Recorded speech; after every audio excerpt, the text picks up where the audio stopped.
Good evening. Now, I'm told that the world is demanding to know who's responsible for this masterpiece coming to the stage. Well, I suppose I'll have to confess that I am.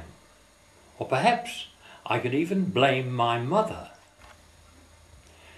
She was a child prodigy, an old theatrical who started on the stage way back in 1904 in China, Shanghai to be exact. She toured for many years with an Australian children's opera company called Pollard's Lilliputians, and later became a solo artist, a male impersonator in fact. She did rather well for herself, I believe.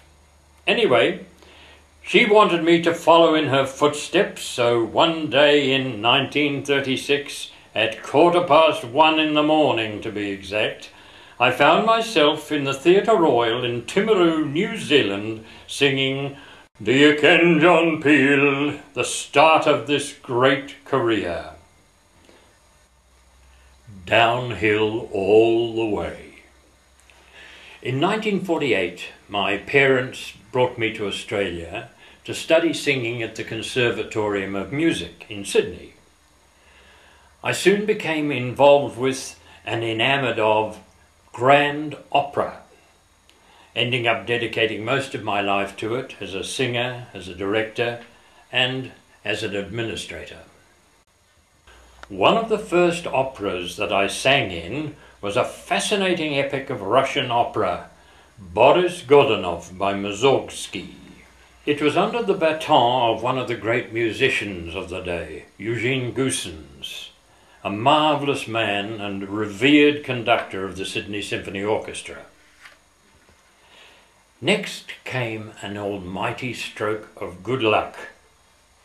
I was not working, and I had the opportunity to drive to Melbourne with my singing teacher, Raymond Beattie, who was to appear in an opera season in Melbourne and then back in Sydney.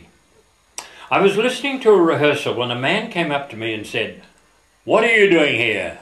You can do the Don." And I said, "Don who?" And he said, "Don't be silly, young man," and walked off. That was the first time I met another great conductor, Joseph Mozart Post, the musical director of the opera company.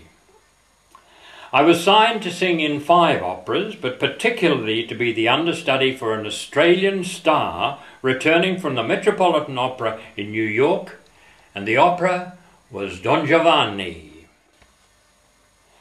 To cut a long story short, the opera star John Brownlee, a protege of Dame Nellie Melba, discovered he had double bookings for concerts with the ABC and so was unable to appear at the gala opening night in Sydney in 1952 at the Tivoli Theatre. I went on instead. Talk about luck. Fortunately, I was successful. So successful, in fact, that John Brownlee never spoke to me again. My next move was to England to study voice, and this time my luck wasn't so good.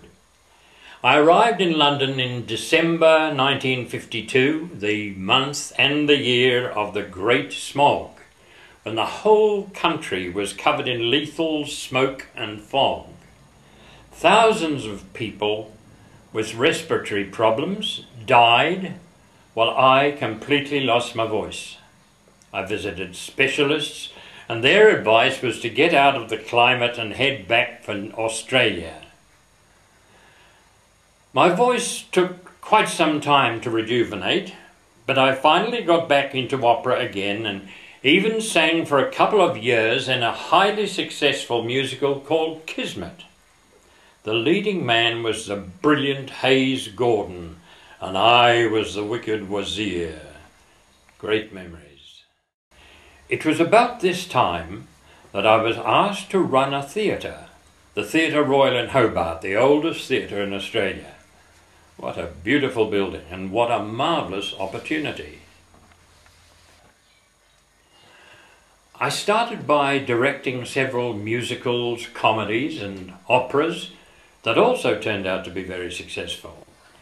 There was Oklahoma, South Pacific, Paint Your Wagon, Kismet Again, The Tales of Hoffman and The Ballad of Angel's Alley. Now apparently my productions aroused interest in other parts of Australia, and one Saturday morning I got a telephone call from the managing director of J.C. Williamson Theatres in Melbourne, John McCallum. He introduced himself and said that he'd heard of my productions and he wanted me to come to Melbourne and direct a musical for the firm, as it was called. Of course, I jumped at the chance, not even knowing what the work was, and said, "When do you want me to start?" And he answered, "Monday." Apparently, the director had died the night before, and the production was scheduled for only 5 or 6 weeks away. I know I shouldn't say it, but for me, this was another great stroke of luck, as the production turned out to be a new Australian musical called The Sentimental Bloke. It too was a great success and ran for ages. My next career move was when I was asked if I would take on the position of administrator of the Elizabethan Trust Opera Company, today called Opera Australia. I was privileged to run it for about 5 years. It was exciting and challenging, choosing repertoire, artists, conductors and directors, particularly as it was at the time when we were positioning the company to move into the planned Utzon Opera House. Being the boss, I was able to program several productions for myself. There was The Mighty Boris Godunov, the great dramatic opera from the Russian theatre, and starring the marvellous basso Neil Warren Smith. Then there was Maestro di Cappella, a beautiful little Italian piece which makes fun of a conductor and his orchestra, this time the Sydney Symphony, again with Neil Warren Smith.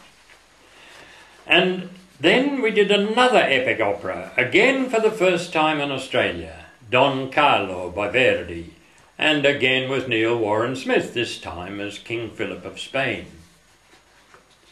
I love directing sprawling productions with hundreds of people milling around on stage, just like the Carcoar Chronicles.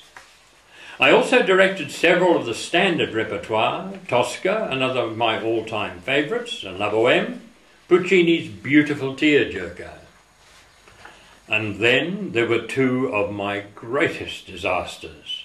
Firstly, Hansel and Gretel, one of my worst turkeys ever, and then Gounod's Faust. Now, that was bad.